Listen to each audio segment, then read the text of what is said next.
Hey, friends, and thank you for joining me for another episode of the Mindful Constitution podcast.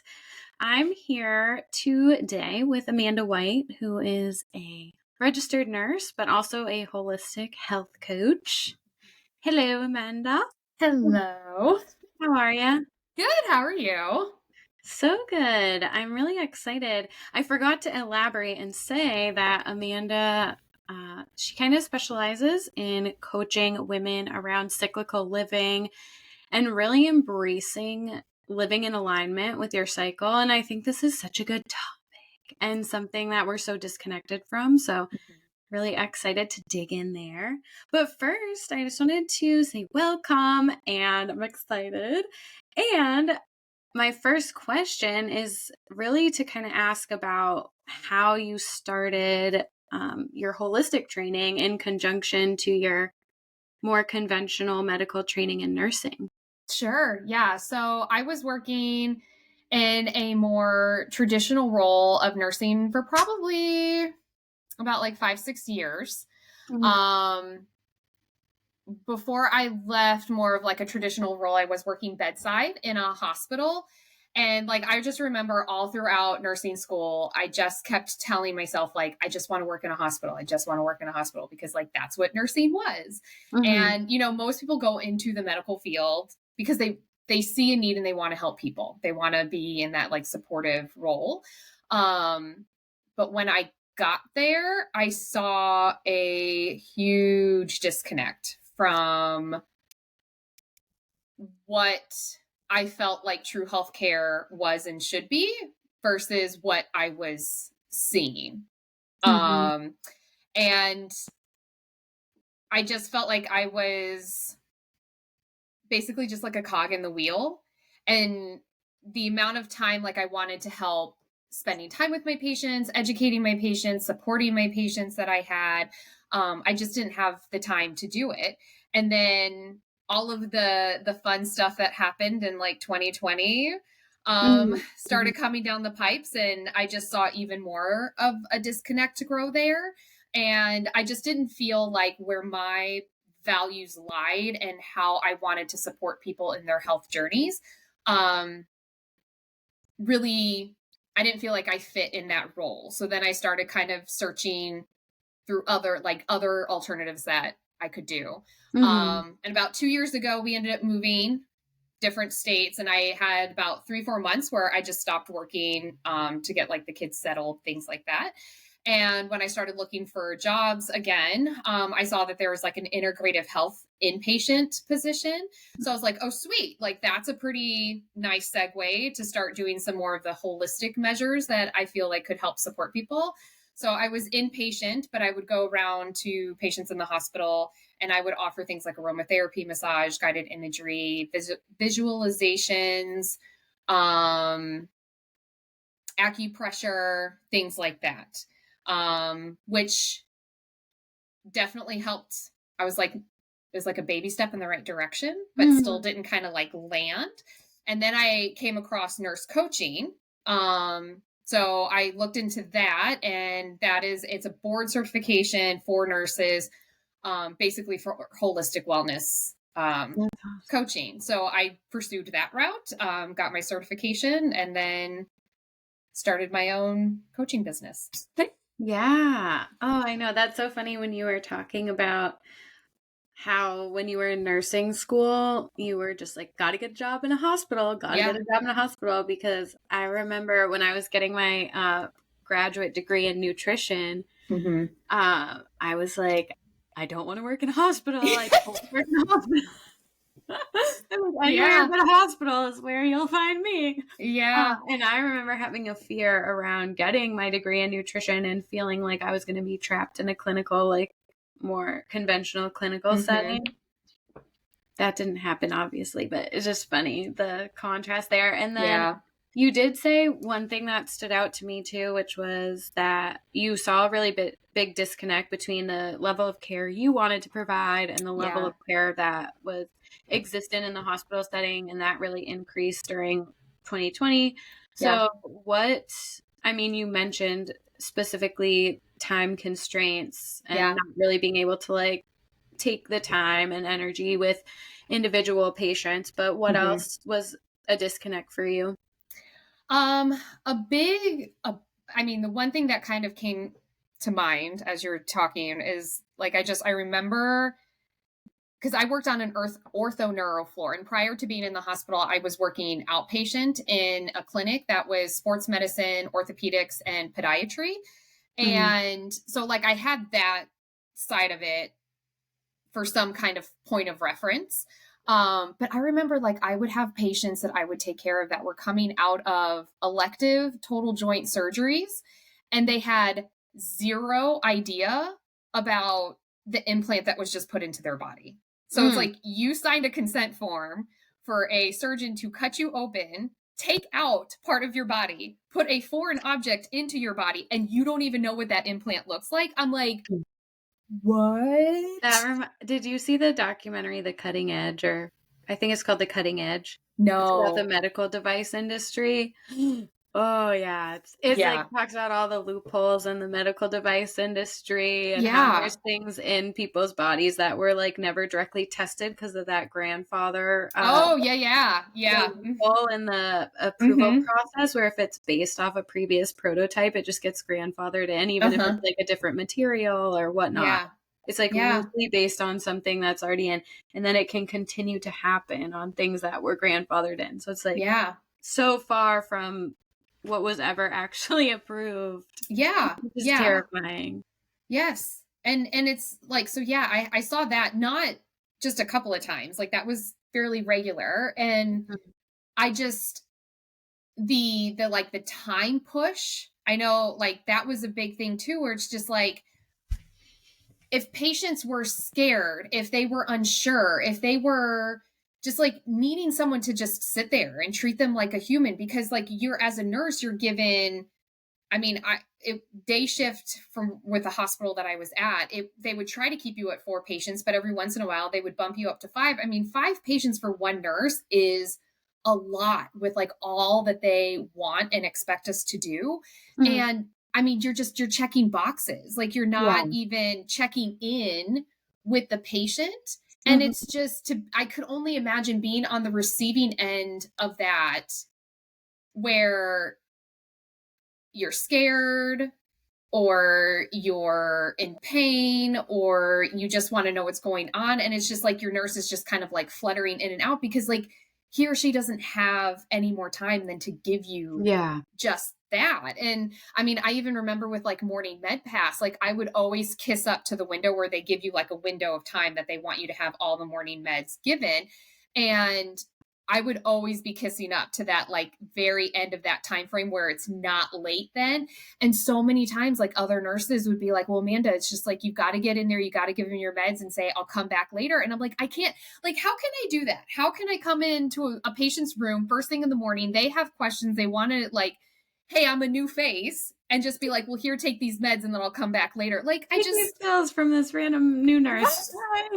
I swear I know what I'm doing. Like, I don't know. It just, the whole thing Yeah. didn't sit right with me. And then, yeah. And then, like, with nutrition, oh my gosh, with Yeah, in the hospital. nutrition. I was gonna say that's a big one. I think a lot of people who Ah, see what's being fed in the hospital, yeah, the quality of yes. nutrition is so poor, and Yes. yeah, there's a lot where there's Yes. disconnects. But yeah, you understand like how it got that way with it being a business and Mhm. having, you have to take care of what you have to take care of, and quality of care can suffer if that's the case. But it's also just, yeah, it's like when that's the standardized norm of Right. care across the board, Right. it feels like a little dehumanizing on the Mhm. patient end when you're like clearly being shuttled through an assembly line, and you can tell that the nurses have that like feeling of there's not a like connection anymore. It's just like Yeah. checking boxes, like you said. Right. Yeah. So, okay. Well, tell us how you, which by the way, I feel like I could go on and on about that topic forever. Right. But Same. Next time. yeah, I get it. But Yeah. so the next question I have is is like, can you just help explain cyclical living to somebody who may be unfamiliar with it Sure. and kind of dig in a little bit to how we can benefit from living in this way and even how you like chose to go down this more specialized path? Sure. Yeah. So that's I did not if you caught me like a couple years like even a year and a half ago and you're like, "Oh, Amanda, you're going to want to help women touch into their cycles and live cyclically for like your whole job." I'd be like, what?" Like, no, I'm not. Yeah. It was completely it's one of those things where it's like it's a little God wink in my opinion, like how it fell into my lap and how I was introduced to it and just like it was all just curiosity driven, which I love. So yeah, so like so cyclical living, it first kind of popped up on my radar about the same time when we moved out of state. Because like there's a lot of big changes going on there, a lot of stress that I was not in hindsight managing very well. And I remember shortly after moving in and getting situated, I gained like 10, 15 pounds out of nowhere. And I was like, what is going on? Like, I'm like, okay. Like, I even remember like my runs were getting like harder and like mentally, I just wasn't in the game for it.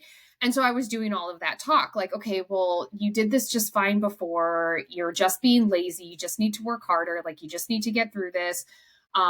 Maybe it's your diet, maybe it's because you're getting older and like you should start doing more strength training, things like that. So it was actually through social media on the Insta. I came across an account that was by, I want to say I don't know if she's she was someone that had a previous, like more conventional role in health. Mhm. And her whole spiel was working out for your cycle. So like I started looking into it a little bit more where I'm like, okay, like I don't understand, like why do I have to work out differently because of my cycle? So I started like looking into it and I'm like, oh, okay, yeah, that kind of makes sense. I see what you're saying. And then shortly after that, I was talking with one of my previous friends who had always fasted, and me just being taught in a more conventional manner, I was like, well, fasting, I was like, you do you. I'm like, but like, I'm not going to fast because I've always been told fasting is really bad for women and it Mhm. messes up our hormones. And she introduced me to a book and another account that talked about fasting specifically for women. So then I started looking into that and I was like, okay. I was like, yeah, some of this is making sense. And then I was like, okay, wait a minute. I'm like, if women are supposed to be working out differently and eating and fasting differently, I'm like, what else should we be doing differently? So then that was just the whole rabbit hole. Mhm. And I was just let me go, what is it, spelunking, where it's like the cave diving thing. I'm Yeah. like, let me just go diving down this, like full on. I'm all for it. Possibly the best word ever. Yes, right. Yes. Spelunking. It's like, so I'm gonna go spelunking into cyclical living. Um and yeah, and the more that I learned, where it's just like it's basically taking the same concepts that are applied to fasting or that this one gal applied to working out, but like I was like, I don't feel like it should stop there. Like, Mhm. let's take it a step further. And so I started looking into it more. I started shifting things more, and I can't remember the exact time frame, but I like the extra weight that I just like gained out of nowhere just Yeah. like came off. And I was Mhm. like, okay, yeah, sure, got it, makes sense. So, and I could like look back and I could recall like certain things where I'm like, okay, that's probably because of what phase I'm in. So like if I were to sorry, if I were to explain cyclical living to someone, if they were like just come up to me and be like, what is it?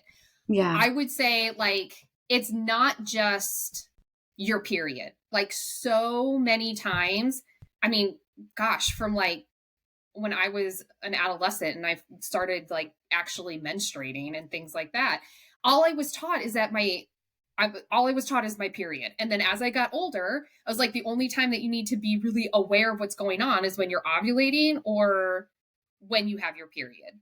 And then Mhm. that was it. But it's so much more than that. It's like there are hormonal fluctuations and changes based off of our three main sex hormones, so progesterone, estrogen, and testosterone, that waver throughout the month. So like men work on like a 24-hour cycle. So they're like the sun. I tell people it's like men are the sun. They rise, they fall, they're a 24-hour cycle. Mhm. Women, we're more like the moon, where we have that 28-ish day cycle of what our menstrual cycle is. And really being aware of what phase you're in and how you're feeling, and kind of just making, it doesn't even have to be huge adjustments, just making small little adjustments to your lifestyle based off of where you're at, to just start working with your body instead of working against it. It's like Mhm. game changer, Yeah. absolute game changer. I think it's just so helpful too, like, Mm-hmm. knowing sometimes when you just have those moods where you do just feel, like, lethargic, or, Yeah. you don't feel like being as social, and then you have Mm-hmm. times where you feel super creative, and Yes. actually tracking that to, like, the phases of your cycle and understanding it, it kind of allows you to just, like, be at flow with it and lean Yes. in instead of, like, "Why do I Yes. feel, like, so antisocial?" And, like, Right. shaming yourself about it, or like, Yeah. "What's wrong with me?" It's like, just this part of the month, I know that I like to be Mm-hmm. introverted and be at home. And so that's so helpful. And so will you kind of highlight, I know, just the general, like, vibe of each phase of our cycle for people? Sure. Yeah. So if you want to start, so like day one of our cycle is the very first day of our period. So not like spotting or anything like that, but like the first full day of like a normal, like the start of your flow with your period is day one. So your menstrual phase, or your bleeding phase, or your period, whichever people are more comfortable calling it, um, is kind of like, well, I can also work in like the seasons with it too, because I feel like the more that I've talked with people, that's really how It it kind helps of to like, draw the parallels. yeah, Yeah. like it lands a little bit better Yeah, do with that. so your menstrual phase is like your, because each phase can be correlated with like your own inner season. And so your menstrual phase, or your bleeding phase, is like your inner winter. So you tend to want to be more isolated, more downtime, restful. So, like I tell people, it's like, think about what you do in winter compared to the other seasons. You want to sit on the couch, you want to snuggle in, you want to have the fire, you want to cuddle, you want to read a book. Like, you don't want to do anything super energetic or crazy. You just kind of want to like calm, lay low. Um, and then going into the next phase, so your follicular phase, is your inner spring. So at that point, it's like you're kind of starting to come out of hibernation. You get that like energy vibe that kind of goes back and forth between being like, I'm okay sitting on the couch today, versus like, I'm inside and I'm kind of cooped up and I'm kind of getting a little restless, and you get that itch that you want to like do more. But then I tell people too, it's like, if you think about like, if you were like a gardener per se, like what do you normally do, like coming closer to springtime? You start You're, planning like, out your prepping, garden. Yeah, it's like, what do I want to do? What are, so like a lot of like the start planning. of like being more creative can kind of start doing that too. Even with your winter, it's like, if you think about winter, is like when you have your period, it's like you are literally shedding part of you. So it's a great time to kind of like just like look inward and being like, what am I ready to release? Like I absolutely, like I could talk about the period, like people's periods for like that could be the whole conversation, because it's literally my favorite phase. It's funny, this is so perfectly timed because I literally just got my period back Oh, after not fantastic. having it for 17 months. I had it for the first time again, like, a week and a half ago or something, Yeah. and it was so weird just reflecting on how long I didn't have it for Mm-hmm. and forgetting about it completely. Yeah. 17 months, wow. That's Yes. a long time. Yeah, perfectly timed up. Yeah, yeah. But it's a good time to kind of reflect, like take the time to be quiet, to be still, to be silent, and listen to your inner thoughts, and just where you're at. What are you feeling? What are you ready to let go of? What is no longer serving you? And just really taking the time to let that go. And like, if you, this is one reason why I feel like I really like cyclical living, is because the science part of my brain and then like the woo woo side of my Mm-hmm. brain, like it's a nice little merge. But if you think about it too, from a little bit more of like a spiritual kind of aspect, is that like our wombs are like a portal, Mm-hmm. literally between like one Mm-hmm. realm and like this earthly side realm. So it's like when our uterus is like the most open, like we're most in touch with that other side of just like that inner knowing, and our Yeah. intuition is like super strong. So a Mm-hmm. lot of the times I just really like to tap into that, and like a lot of the meditations that I do at that, like during that time, is more like, you know, what is it that I need to prepare for? What am I ready for? Like, how can I best set up for like what's coming? And then again, like looking back on like my previous seasons, what did not serve me well? What am I ready to let go of so I can make room for something new? Mm-hmm. Um, so yeah, I guess I kind of like hopped into follicular and then I went back That's to, okay. back to No, I love winter. it. It's great. Um, Keep going. I'm just going with the flow. Yeah. Right. So yeah, so like once you have that, like that shedding gone, and that extra baggage of what wasn't serving you, and you're ready to let that go, like then yeah, you open up the space for what am I ready to welcome in? What am I ready to create? What am I ready to do? And you energetically, you kind of ride that line where you have a little bit more energy to go and do stuff, but you're still a little bit more on the like reserved side of things.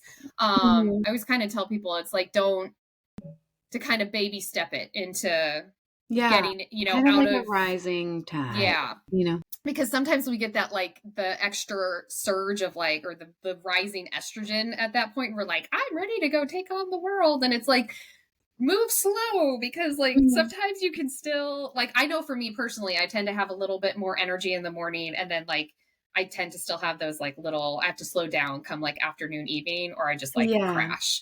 Or even just But getting like overzealous with a yes, plan that you do have in that phase. It's like the cycle comes back around. So yes, you can let it like marinate instead of feeling yes, like you have to take action immediately on something yep, that you're yeah. that's coming to the surface. I know, I tell people, it's like you're gonna kind of get to the point where it's like you'll see something and you just want to say yes to everything, but Mhm. just be aware of like what's going on, and just still kind of like easing yourself Yeah. into it. Pacing. Yeah. Yes. Yeah, you gotta pace yourself. It's like we're still playing tortoise at Mhm. this point. We're not the hare. So yeah, and then when we come up to our ovulation, that is like, it is the shortest phase, but that is the one where it's like you get the most bang for your buck, because you've got estrogen that's peaking, and then you get like a quick little spike in testosterone too. So we literally are like invincible. So Mhm. that is the one, because like estrogen actually helps to inhibit our fear, um that like part in our brain that interprets fear, is less. So like any big projects, any big like, I want to completely redo my basement, like that's the time to start that project. Like plan for it in your spring, but then Follicular, yeah. enact it during your summer, which is when you're ovulating. um and that's like, yeah, so just any big thing, asking for a raise, going for a promotion, changing jobs, like presentations, anything like that, is like, it's a great time to do it around that time of your phase. Mhm. And then after that, you go into your luteal phase, which is like your inner autumn or your inner fall. And that one is again like it tends to be, for me at least too, it's like it tends to be the longest phase that we have. And again, you're kind of riding that fence between coming off of all that The energy and high. the Yeah. sun and the beauty of your inner summer, to starting to wind down a little bit. um Mhm. I a lot of that time too, it's like I found that if you naturally are very empathetic, um you can be very open, like a little bit more, we tend to be more emotionally vulnerable during that time. So Fall not, is emo like that, you know? yes, yes, It yes. is. Yeah, so you might Yeah. end up liking your inner fall more than anything else. Yeah, I love it. um Sounds but sounds nice. Like a nice yeah. pop of color there in the Yeah. ovulation, but lots of like reflection, inward, Mhm. shedding, letting go in this Yeah. in kind of all three surrounding it, really. Mhm. And it's I tell people too, it's like to really kind of pay attention to like your boundaries when you're going into your fall or your luteal phase. Because again, like making sure you're not overscheduling yourself, making sure you're honoring that like you're prepping for like your period that's coming up and kind of slowing down a little bit. And honoring, this is like a big thing too, is just truly honoring how you feel. Like so many times we fight that where it's like, this Mhm. upset me. It shouldn't have upset me. Like that's stupid. I should just get over it. And it's just no, like it's okay. Just embrace it. Embrace it and use it as your compass. Like if something is upsetting you, like get curious why. Like you learn about yourself. This is how you Yeah. learn about yourself is just accepting where you're at. And you're going to be able, because you tend to be more emotionally vulnerable during that phase anyway. If you have heightened emotional reactions to things, it's like that saying, it's like feel it, but don't let it rule you. Like feel your emotions, but don't let your emotions Yeah. rule you. It's like they're heightened so you can sense them more and pick up on them more as Yeah, a tool, but you have to be careful that you don't right, feed into like sabotaging yourself by getting too reactive right, by them because it's almost like your receptors are right. higher. Yeah. And it's like, I don't want to confuse like that when some people are like, oh, I have PMS and they're just like Mm. ragey and anxiety and things like that. Because PMS is like super, super, super common, but not normal at Yeah. all. So that's where it's like, I just give a little bit of a warning to people where This is those are more two separate subtle things. shifts that you're feeling and observing when you're Mm-hmm. paying attention, not the kind of um, byproduct of PMS, which, by the way, what do you think contributes to like the very common experience of PMS? Yeah. Um, on a physiological level, at its core, it tends to be that you are estrogen dominant for whatever reason, whether that be because your progesterone levels aren't high enough, or just toxic exposure, poor liver health, like whatever the case may be. But typically, because a lot of the things, like estrogen will lay down fat over your abdomen in prepping for, because so estrogen is more dominant, like it starts to rise and that's your dominant hormone during the first part of your cycle. Mm-hmm. And then progesterone is going to be should be your more dominant hormone towards the latter half of your cycle. And estrogen is like um it's like your happy hormone, gives you the energy, like I mentioned earlier, like it lowers your fear inhibition. um like I just said, like it lays down a layer of fat over your abdomen in anticipation that you're going to get pregnant, so it acts as like a barrier over your Mm-hmm. uterus to protect like a growing baby. And it holds on to water, so it can cause water retention. Progesterone, on the other hand, is like natural antidiuretic, and it's like your antidepressant and anti-anxiety hormone. So when that's lower and you have estrogen higher, then you tend to have more of that fat layering happening, more water retention, and then in a time of your cycle where you should be able to enjoy the benefits of having a basically like a your own body made antidepressant medication, you don't have that. So then people can be like, that's where the Mm. anxiety and things like that comes from. So yeah, like basically it ultimately it could be, just that you have estrogen dominance when progesterone should be higher. Mm. That causes So that. that's like what's going on. What do you think is leading to that being the case in so many people? Like, why do you think so many people have that imbalance?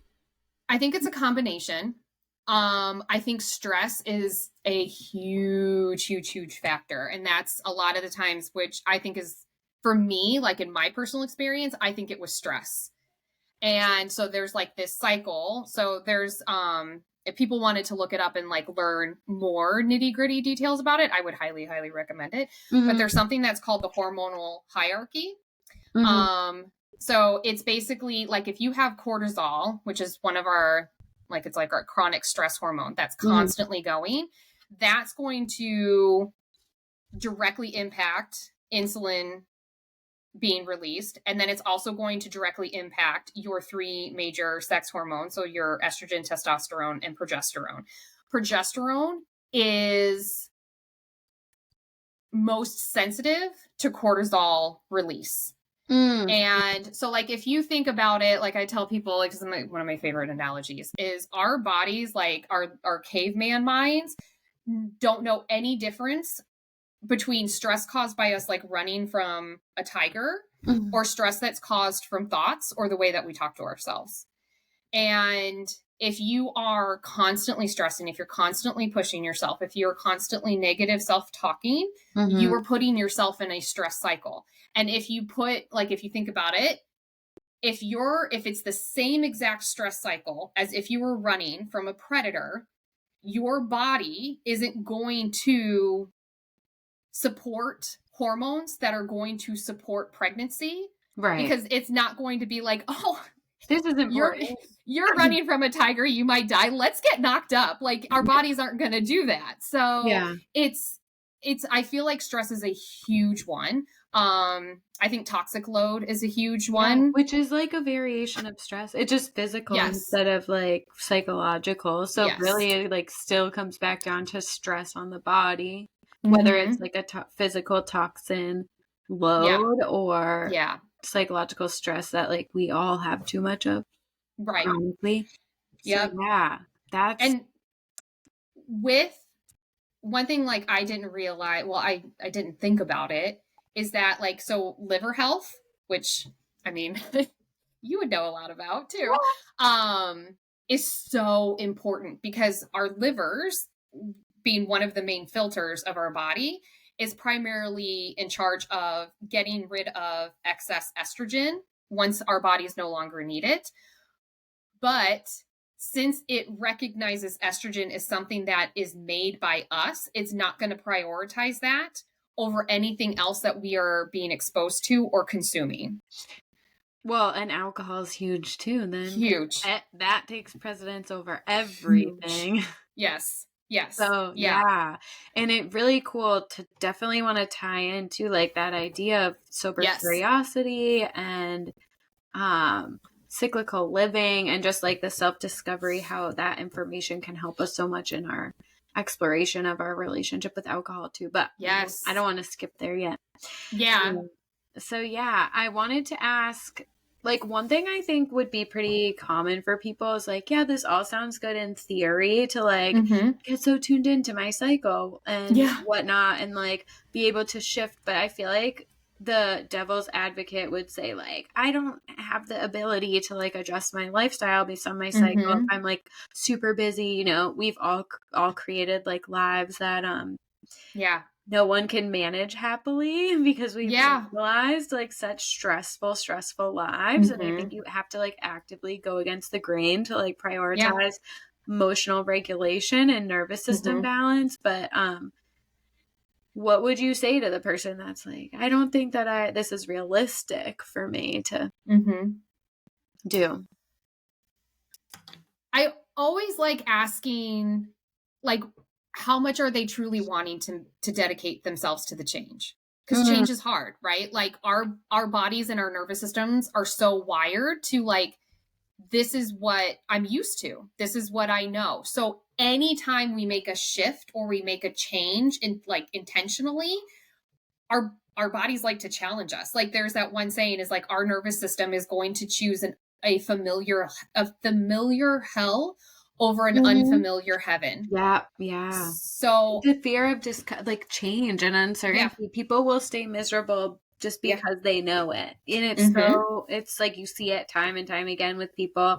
And you're just like, you just have to have faith that's going to be better. I Yes. promise you. Yes. Yes. So yeah, it's just really for that person, just really finding out, like, how committed they are to really wanting to make a change. Mm, And then reassuring them that it's possible. Yeah. It really is. And it doesn't have to be a huge thing all at once. Just kind of letting them understand that, like, our society is very heavy in masculine energy. Get up at the same time, do the same job every day, come home, make the dinner, get the kids ready for bed, get them in bed, wake up the next day, do it all over again. That is a man's schedule.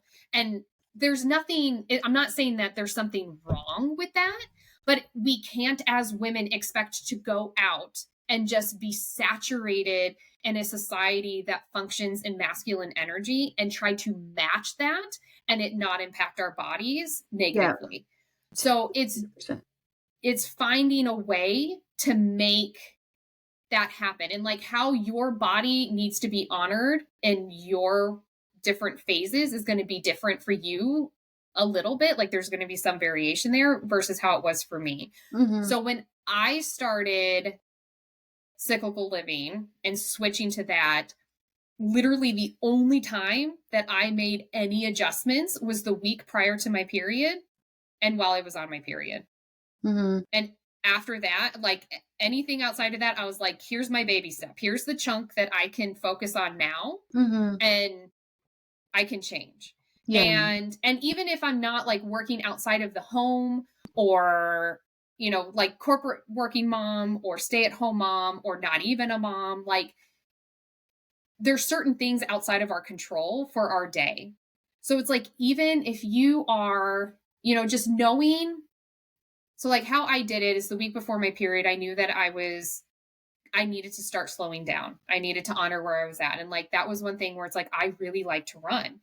And according to some people, you shouldn't run at all before your period or while you're on your period. But some, like my runs sometimes for me are like, they're my meditation. Like I get outside, I clear my head, I think of nothing. It's like the sound of my feet hitting the pavement over and over again. I'm like, I zone out, and it's what I need. And so it's just knowing, okay, if I'm going to go out for a run because I know that's what is going to benefit my body and I'm almost going to start my period, then I might run a slower pace, and that's okay. I'm going to honor my body's needs to pull back and just run at a slower pace. And really, like, that was a major shift for me, because I could think back before where it's like I would run the same route. Yeah. And yeah, and it's like I would be able to run super fast. I was like, I'd push my daughter in her stroller, and I'm like, this is great. I could do this 3 times over. And then like a week later, I'd be running it, and I'd be out of breath before I even hit a mile. And I'm like, what is wrong with me? Like, you're lazy. Put like that whole talk again. Yeah. Like, you're lazy. Push harder. Just keep going. Like, what?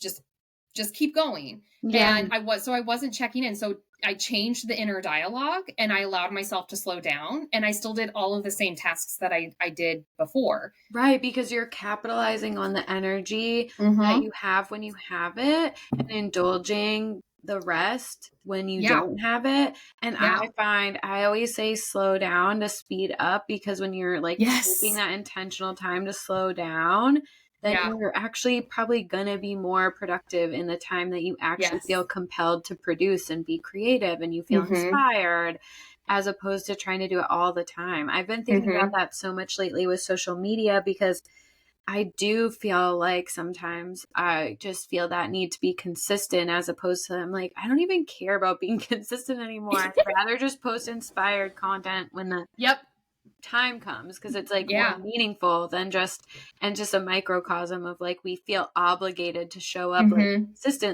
consistently at the cost of like the quality at which we show up. Right. It's like, show up less as the best version of yourself instead of like every single time as this like mediocre version of yourself. Yep. Yeah. And that's one thing, like that slow down to speed up. Like I would hear that all the time in the holistic world. And I was like, what does that mean? Like, it doesn't make sense. I don't get it. And then I started making these shifts and I was like, got it. Yeah. Okay. Yeah. Check that box. Or like, yeah, my energy was just completely like subpar every time I did half the things I should have said no to, and all of that. And then you just realize like, oh, wow. And it just is giving yourself permission to like check out. I know for me, that's one thing that really helps is like having those boundaries energetically where you're just not like still allowing yourself, even if it's just like thinking about work or like business or Yeah. this project, that project, it just feels like you're always on, and just being Yeah. able to turn off, like Mm-hmm. disconnect, Mm-hmm. unplug from the things. Yeah. But yeah, I wanted to ask too, because we were kind of like leading into that, um, in terms of talking about the masculinity of our society Mm-hmm. and how it's kind of heavy towards the masculinity. And, in addition to that, what kinds of like normalized behaviors or societal programming do you think hinders us from living more cyclically, living in alignment with our cycle? What are Mm-hmm. some of the forces that act against that in a negative way? I mean, I feel like it's almost like everything. you know? Yeah, Um, I know. I mean, one of the big things like after I kind of made this shift is like, even I mean, if you look at like marketing for women, is like even for like tampons and pads, like that was a big thing for me when it's like I'd look at that and it's like, oh well, it's like here's this like mega absorbent pad or tampon, so then that way you can just like slap that sucker in, and you can go and you can do work and you can still max produce, because like Yeah, producing is a very like that is a masculine masculine energy energy. act. Yeah. On the flip side of it, creativity. Like creativity is a very feminine energy dominant act. And if you're constantly like going, going, going, if you are in that like hamster wheel of just wake up, repeat, go, and never slowing down to like check in, it's like you don't, if you're tired, like your brain can't think creatively, Mhm. and Yes. it's, I mean, You I could need, like, even, to create. I feel like you need that yes. germination time to, like, Yeah. build creativity, and sometimes we Mhm. just don't give ourselves that time for, like, reflection or anything where we can Yeah. create Mhm. inspiration. And that's Yeah. the other thing too, is like when you don't give yourself time to like check out. I find for me personally, like I feel like I get so sucked out aside of myself that I'm not even generating things that feel authentic anymore, whether Right. it's like social media or just in general, because Mhm. you need that inward time to remember like who you are and Mhm. reflect and become inspired from you as opposed to things Yeah. outside of you. And I feel like Yeah. that's for me, creativity is like when I'm able to really shut things out and take that time for reflection. And I Mhm. almost always will have like 10 insightful things like that you come to Yeah. the surface, but you have to like make that calm Yeah. space for it. Yeah. So I Just like that definitely think of like constant busyness. yeah, yeah, just the constant need for Mhm. distraction and like hustle culture and Oh, yeah. just all of the things that programming we have around like falling behind if you're not like Mhm. constantly in a season of activity. Like I Yep. feel like that sometimes too, where it's like, no, I have to constantly fight against like my inner programming around like production and achievement Mhm. being like the only sign of like forward motion. Mhm. And it's And that's where hard. it's, I think if you learn your cycle and where you're at in your cycle and where that need physiologically, like that was one thing, even for me doing what I did and having the background and the extra training and holistic health and stuff like that, like really allowing myself to slow down. um there's a lot of internal resistance Oh with yeah. that, It's but then hard, really hard. it is, and it's because it's so like we have glorified, well, who's busier, like I remember I used to, there was a gal that I was friends with, and I'd be like, oh, I had a busy day at work, I'm tired, I'm this, and I'm like, oh well, yeah, but I'm busy too because like this and this, and it's like, so then just like rest, but then it's like we find ourselves giving ourselves more projects, and it's like, is that project like, is it really necessary, or like, Yeah. do you want, it's like this keeping up with the Joneses mentality where it's just like it doesn't matter. And So then then, everyone's like creating these unmanageable lives and they're completely yes. like pushed to their bandwidth of stress and they're Yes. completely but everyone's doing it and we've Yeah. normalized it. But then I think so many people are so disconnected from their inner compass of inner wisdom, their Yeah. hormones, their bodies, what their body's Yeah. communicating, whether they're like actually leading a life where they feel connected to deeper meaning and Yes. purpose. And it's just kind of looking around like, well, everyone else is stressed out paying all these Right. bills and doing the adult things. So I guess I That's what I'm will too. supposed to do, Yeah. you know? Yeah. But And yeah. I was gonna say too, when you were talking about like that, the differences of masculine and feminine energy, which like really has nothing to do with like gender. It's more, this Yeah. idea of like these different types of energy that we all have within us. And it's funny too, because one thing with the sober curious movement, which is like my area of Mhm. specialty, is like helping people explore their relationship with alcohol. But I found like one major reason for the emergence of this like sober curiosity is because not everyone resonated with the more masculine like approach to AA, because it Mhm. is more like black and white and kind Yeah. of results oriented and um kind of more of like labeling yourself and just kind of Mhm. a bit more rigid. And it's really great for certain people, but if you're in different place in your drinking, like that approach might not be appropriate, and more like Mhm. curiosity and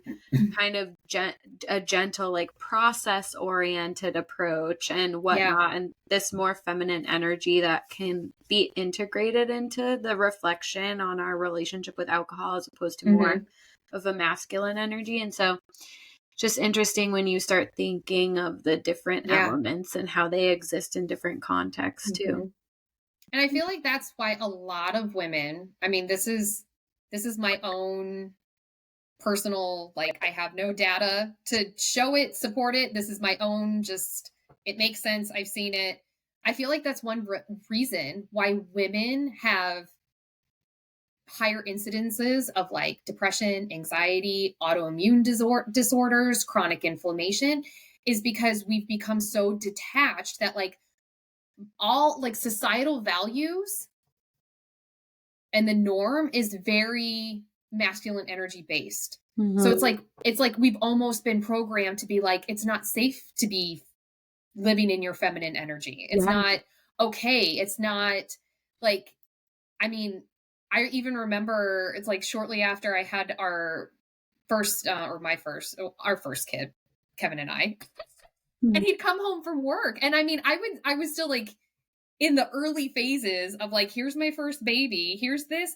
And the first thing out of my mouth is like, I'm so sorry, I didn't get a lot done today. Like, I'm healing from birthing a human. Like, that's not like, I shouldn't have to be like, well, then I folded the laundry and I made cookies and the pie's in the oven and dinner's on the table and everything's dusted and clean. Like, it's all like production. Let me check off. Let me show you what I got done instead of just being like, look at this lovely home that I created that you can come home to and energetically is a breath of fresh air. Like, Yeah. that's just as important as, Mm-hmm.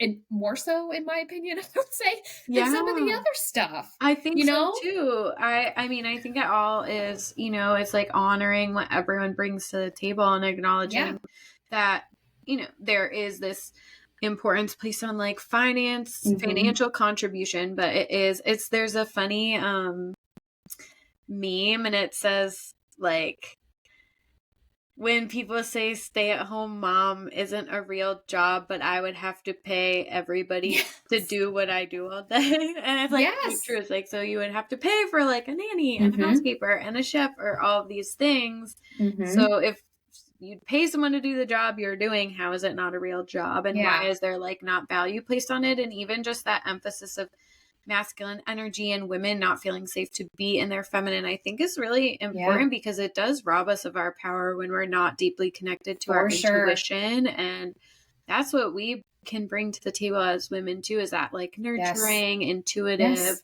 kind of caretaking. And it's like, Mm-hmm. and not to be stereotyping or Yeah. whatnot, but just by that embracing of that feminine energy, there is a lot of Yeah. those qualities in there that it's okay to embrace and love. And and Mhm. see the value in the beauty in, like, homemaking and Yeah. the environment you create to live in and the Yeah. energy of the space that you're building and in the Mhm. home that you make, all of those things are Yeah. beautiful contributors as well. Yeah. And that's like for the women that would prefer to stay home during, while they have younger kids and to raise them for, whether it be for the 18 years until they go off on their own or until they're in school or whatever feels right for them. It's like we've somehow led them to believe that, like, oh, it's, how mundane to have to wake up Yeah, and feed the kids and vacuum and do laundry. And I'm like, how is that any more or less mundane than me going and answering a bunch of emails and having a bunch of meetings for a boss that I don't even like that every will single lay me day? off the second the recession hits. Can I Right. just tell you a more personal story that I feel like is very applicable right now and that Oh, like been sure. going through on my own with this because I have a baby, Hmm. Arthur, and he's 8 months old. And I have my own business, Mindful Constitution, and I do holistic health coaching with sober curious people. And I've been doing Hmm. that for like 3, 4 years now. And the whole time I've had a corporate, like virtual health coaching job, and I still do right now, but I'm in the process of like telling them I'm leaving in the next Hmm. week, and I'm going to be leaving at the end of the month to be able to focus on my business and Hmm. really take the leap of faith that I want with my business, and building something special with that, but also because it's going to allow me to be the mom I want to be. And I don't Yeah. want to work full time so that I can pay to put my kid in daycare. And like, there's no Hmm. shaming, like, whatever your choices around, like, what you decide to do. Obviously, it's just like Hmm. for me personally, it doesn't feel in alignment for me. And it doesn't feel in alignment when I have this opportunity to like work on my business, right? And be Hmm. with my son. So, anyways, that said, though, like it's been such an emotional process that I did Yeah. not see coming to like all of these feelings come up around being like not enough to like own Yeah. my own business and be a mom and not and like leave my corporate job. And I'm Hmm. the first person that's like, fuck that, like you shouldn't be working. And like if you have something meaningful you can create, I know it in my like heart, and but my Yeah. head still has all of these like, oh, you're gonna be a stay-at-home mom. And I remember even when I was younger being like, I could never be a stay-at-home mom, and it's all like societal Hmm. conditioning. And it's just wild to observe it Yeah. and, like, feel the feelings around, like, wow, like, how much fear, and this is with so much work done on myself around it, Yeah. and I still feel fear around, like, what if I fail? What if this? What if that? And, I just see why the average person is just, like, fights against their feminine Yeah. energy and is like, I'm just gonna stay in this like stable, secure like Yeah. matrix that's been created for me. I don't really, want to face a lot of the feelings that can come up around that. But yeah, I was so surprised to see like Hmm. how scary it kind of feels. Yeah. It is. It's a lot. I know when I quit working in the hospital and to focus, like, because a lot of it was like when I walked away from the hospital, part of it was to focus on my business, but then Mhm. part of it too was just because we didn't want, like, where we live, like we didn't want to put our kids in daycare again because we didn't Yeah. have an inn, like we didn't know the owner like we did at the last one. Yeah. And so much of what I felt shifted that it just didn't Yeah. feel aligned to do it. And my husband was trying to work from home on the days that I was working outside of the home, and I'm like this isn't working Yeah, anymore. and you And just people force like these yeah. situations where you're like both parents are stressed out working full time, paying all this money to Yeah. keep their kids in daycare, and it just creates this like Yeah. stress normalized like high stress Yeah. family environment that I'm like, I don't want to subscribe to that. Like I Yeah. don't care if we have to like minimize things and I can put more creative energy into my business, and like maybe it'll Mhm. be a little harder for a little bit, but as opposed to what? Like me Yeah. trying to work full time, never see my kid, and try to keep Yeah. my business I'm super passionate about like crammed into the crevices. Like that just Mhm. doesn't make any sense. And I know that that's what everyone does, but I'm not really one to just do it because everyone's No. doing it, because it doesn't seem like a lot of people I see that are not like extremely well off. Because if you are and you can have like extra money for a nanny and Mhm. whatnot, that's more power to you. That's wonderful. But like for the vast majority of people, I think that have like a generally, I think it's a stretch for most people who have a kid plus or more to put them in full-time daycare while they're at work, Yeah. unless you're doing exceptionally well, especially Mhm. in Massachusetts. Yeah. Yeah. Well, and that's the thing too. It's just like, okay, like so I can make more money so I can get what? Like that's the thing where it's like you're chasing the money to have a visual token to show people like here are my clothes, here's my car, here's my house, here are the cool things that I did inside, here's my fancy kitchen that's going to be outdated in the next 5 years Yeah. probably. So it's like it just I mean, and again, like if that truly fills a bucket for you, then own it. But if it doesn't, like allow yourself to say that doesn't fill a bucket and it doesn't make sense, because that's where that disconnect happens. Yeah. Like trust yourself, and like that's really getting in touch with like the feminine side of me and trusting myself to make these shifts. Like that that is cyclical living. Yeah, and when you see a woman who's truly in touch with like her intuition and divine Mhm. feminine energy and her body, like you see why they want to drive that shit out with an over. Yes. You're like, okay, no Yes. wonder you want to like Yeah. hyper masculinate this Mhm. society, masculinize Yeah, we'll go with it. society, because It's you our don't want a masculinized. woman in her Yeah. power, like Mhm. it's powerful force when women realize like, oh wow, can Mhm. operate and flow with myself and my intuition and Yeah. manifestation capability, and all of the things is really Yes. like increased when we can do that. Mhm. So yeah, I feel like we went off on a really wonderful tangent Yes. actually. But yeah, I know. And I did want to tie it into sober curiosity a little bit before Yeah. we like wrap things up, because I do feel like understanding so much more about ourselves and self exploration is such a powerful tool in the sober curious journey, because Mhm. I think a lot of people like don't even know sometimes why they drink or their Mhm. habits around drinking, and it can just become routine, and even for self-medication and stress purposes. I just Yeah. think when we understand where our emotions are coming from, we are so much more empowered to deal with them in a way that can be empowering as opposed to disempowering by numbing out, checking out. Yeah. Yeah.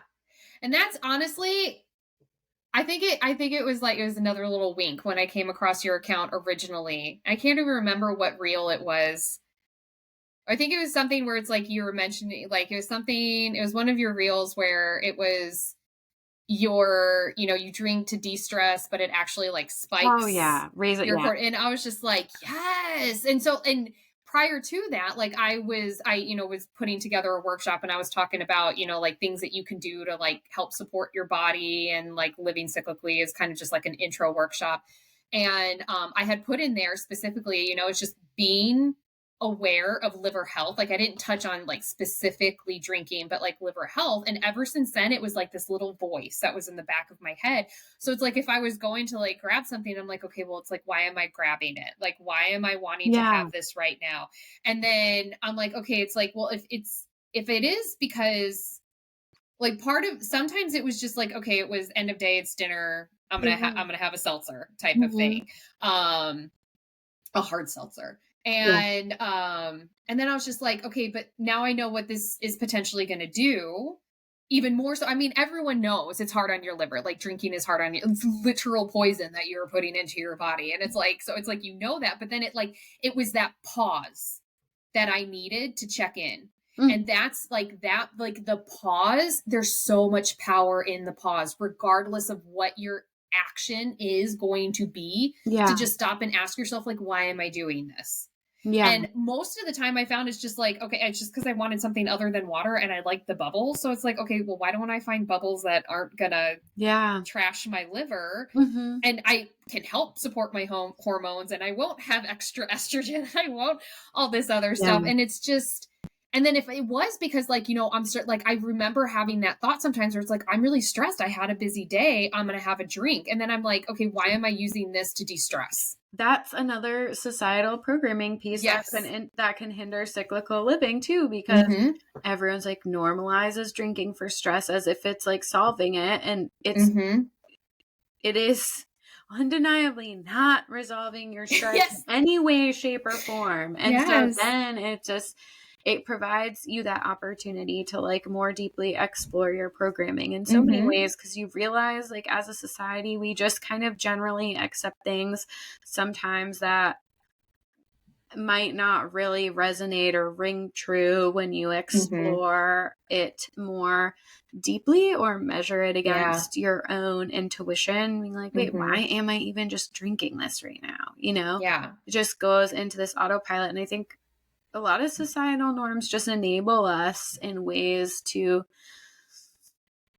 be lesser versions of ourselves, and like Yeah. everyone else is doing it, and so then we feel okay about doing it. It's like we kind of collectively are enabling each other with the easy way Mm-hmm. out and distractions Mm-hmm. and just more disempowering choices.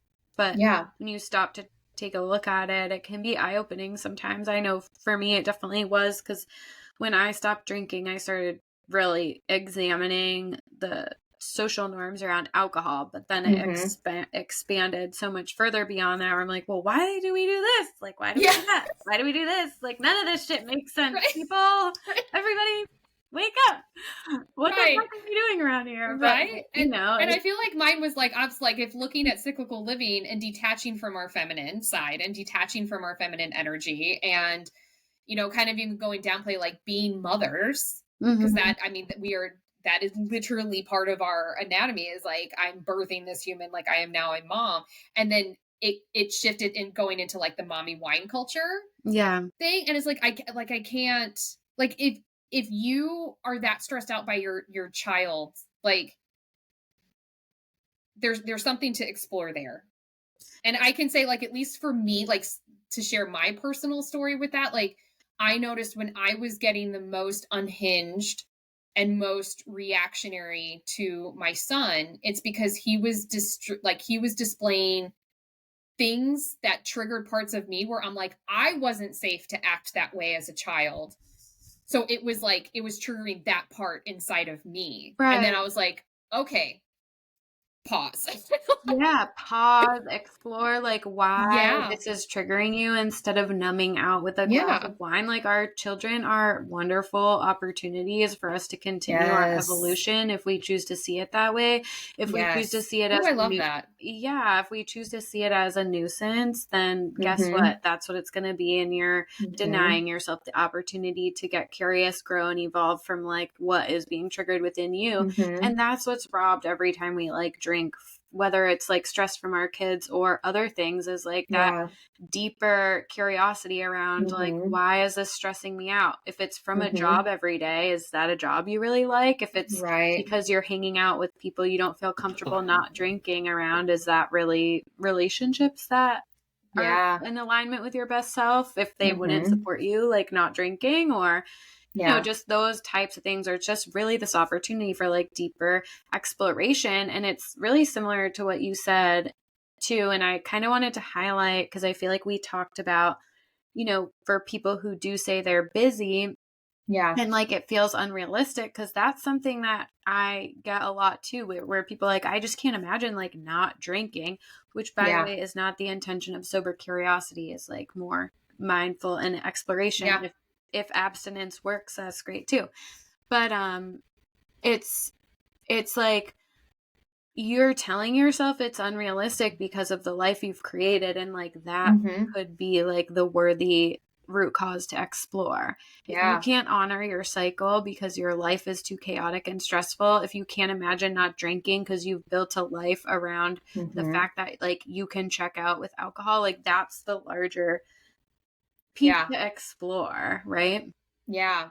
And that's it. It's if you feel like you don't have the capacity to take on something that is ultimately going to benefit you and the people around you that you love, then it's like, and you need to numb yourself because of it, then it's like, okay, well, then let's figure out like how we can grow capacity. Like that's Yeah. one thing where it's like so many people don't understand. It's like when I say it's like, when I would talk to a mom that's like, I just woke up and I was already stressed and I was tired and I was making breakfast and my daughter came in and she dropped her cup on the floor and milk spilled everywhere and then I just lost it. And it's like, and then I felt bad because I lost it. And I'm like, that's because like in that moment, your nervous system was so freaking wired that one more thing, like the breeze could have blown through the house in Yeah. the wrong way and you would have lost it because you did not have the capacity to take that in and find a way to move past it. So it's like that's what we like, this Right. over capacity thing, that's what we need to figure out there and Exactly. create. Yeah, and like so many women find themselves in those situations and they're like then having wine that they probably had wine the night before to decompress. It's like, Yes. girl, that is not helping your reactivity the next morning. Girl. It's Yeah. worsening it. Like it makes it all Yes. worse. And yeah, and I think that's such a good thing to highlight like what you were saying with regards to like the response as like start small and build. Like make Mhm. little changes that meet you where you're at. Like you Mhm. had said with running, I slowed down my running. It's a micro shift. Like these Yeah. micro shifts add up. And if you start actually feeling better as you're making them, it inspires you to continue making those gentle shifts. And it Mhm. actually provides you the bandwidth and availability to start addressing some of the root cause Yeah. issues.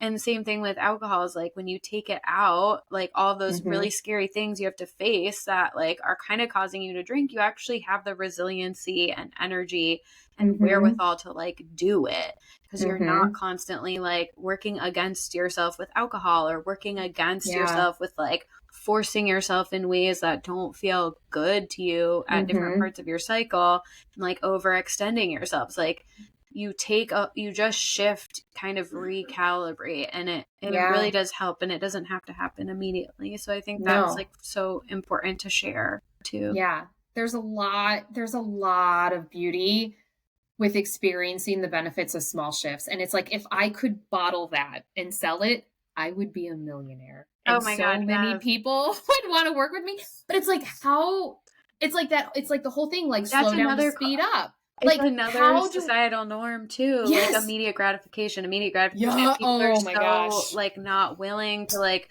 put in Yes. the gentle, like Yes. diligent work that Mm-hmm. comes with real change. It's like, Yeah.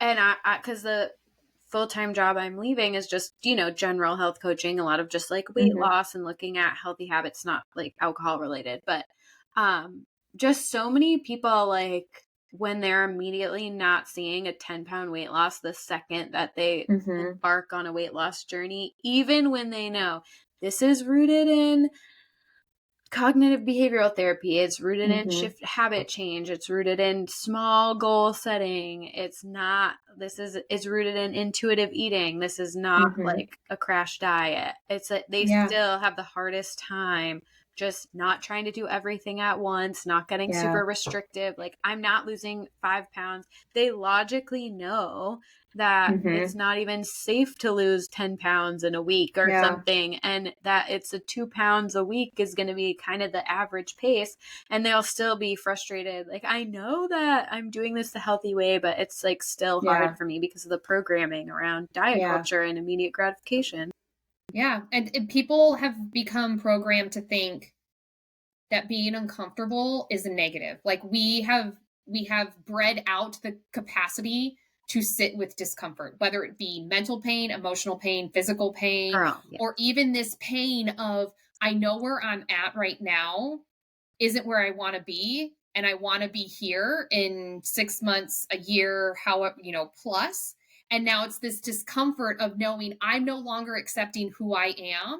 And I have to sit with not being happy with where I am, but being proud of myself for taking Miserable. the action steps to be where I want to be next. It's like, we have to be okay with being uncomfortable Yeah. because what led you to the position that you're in now Is it was because working you and were you're not numbing. happy in it? Yes. So just Like, might as well not be happy, like slowly making changes. yes. Have you read Dopamine Nation? No. It's good. Another book to She add to talks my to be read. She's a psychiatrist, and so she prescribes lots of medications. She's not like anti-medication or whatever, but she Yeah. just says how Mm-hmm. over prescribed we are as a country, Mm-hmm. and how it is rooted in our inability to see the beauty in discomfort, and that like there is Yeah. levels of discomfort that we need to address, like Mm-hmm. acutely, major depressive episodes, etc., but that Mm-hmm. so many people are just unwilling. It's like what Brene Brown says, when you numb the dark, you Yeah. numb the light, and like you need both to Yeah. be able to grow, and you Mm-hmm. need those like dark nights of the soul to kind of like push Yeah. you through to the next level. Yeah. And it really is beautiful when you can get to the other side. But it's like we rob ourselves of getting there by like jumping Yeah. off too quickly and kind of checking out and not wanting to do that inner work. And I'm not just talking Yeah. about with medications either, is like just kind of bypassing the work Yeah. and looking for shortcuts and whatnot. And so Yeah. yeah, I know. Lots of tangents here. I hope this Yeah. was like an interesting episode for everyone, and that you understand what cyclical living is now, along with Yeah. our thoughts on a few other things. But I wanted to wrap things up by kind of saying like uh, any thoughts, tips, advice, or anyone who's just kind of like getting started on their holistic path, getting started with cyclical living and exploring all of that, all that Yeah. it has to offer. Like, what would you say? What words of wisdom would you pass along? Oh, I feel like it's so cliche, but it holds so true, is just give yourself grace. Mm-hmm. Because there's so much information out there, is just give yourself grace and really do a lot of self check-ins, because that's one of the things when I started shifting, not even just with cyclical living but in holistic health in general, is I tried to consume everything all at Mm. once, and it just became very overwhelming. And I feel like there is an uptick in cyclical living ish things out there for women. So like once you start looking that up on the socials, Yeah. the algorithm's gonna slap you with a lot of stuff. Just pause Yeah. and be okay with telling yourself, I can't do it all right now, but this is what I can do right now. And Yeah. honoring that step and giving yourself grace to get comfortable with that step before you take on more. Yeah. I love that. I think that's so good. It's just be careful too with just Mm-hmm. constantly absorbing information without implementation. I see people do Yeah. that so much, where it's like just like continuing to take on information and Yeah. just getting oversaturated, and it's like Yeah. paralyzing. And so Yeah. just, yeah, digest a little at a time, make a Mm-hmm. little It's shift like here and there. it's this concept of like, I want to be better. I want to be better. So I don't want to not, it's like FOMO. I don't want to miss something that's going to Yeah. make the difference. But it's like, if you're just consuming and you're not like marinating and letting it digest, like nothing internally is going to change. Right. So it's like it's like it is food for your soul. Give yourself a chance to intake it, chew, enjoy it, let it digest, and then let your body absorb, and then you can go on to the next course. Because if you Yeah. just keep shoving stuff in, you're going to be full and comfortable, and then you're never And going to want to do it again. and you're not taking action or implementing, and it Yeah. just makes you feel bad about yourself, because you're Yes. taking in all this information on things you should be doing, and if you're not implementing, then you're just feeling like, oh, I should be doing all these things I'm not doing. So that, Yeah. I find that's like a lot, with the information overload. But yes, Yeah. so thank you so much for being here, and Yeah. tell No, this is so everyone, much fun. right? Isn't the podcast fun? I love it. I Yeah, they get to just really talk to are. cool people and ask them a million questions. Hang Yeah. out. So yeah, tell Just everyone talk. where they can find you. So on Facebook and Instagram, it's amanda.white.rn. And then like on Instagram, I have like the links to my website to like, Yeah. if they want to schedule or anything, but really like that's probably the easiest way to find me. And then if you want any additional resources, support, anything like that, just messaging me and getting in touch with me there. Yeah. Awesome. Yeah. Well, thanks for coming on. That was fun. It's Yeah. an Thank important you. topic. So yeah, girl. I guess Well, I could do my so Amanda White Wellness, hello at amandawhitewellness.com. I guess I could throw my email yeah. in. She probably do that too. Hello. Hello. Hello at amandawhitewellness.com. Got it. That's one of Yeah. them hello emails. I know those. Is it? Yeah, I know. At first, it's like I overthink so much when I started. It's like, what should I do? What should I do? And someone I I'm saw still a a friend Gmail. did the hello, and I was like, oh, that's kind of like, hey, like, Yeah. oh, hey, just It's shoot me an email. professional. Yeah. Yeah. Yeah, so email, Insta, website, all the Yeah. places. Go find Amanda for more on cyclical living. Thanks for being Yeah. here, and we'll see Thanks y'all for next having time. me. Bye. Yeah. Thank you.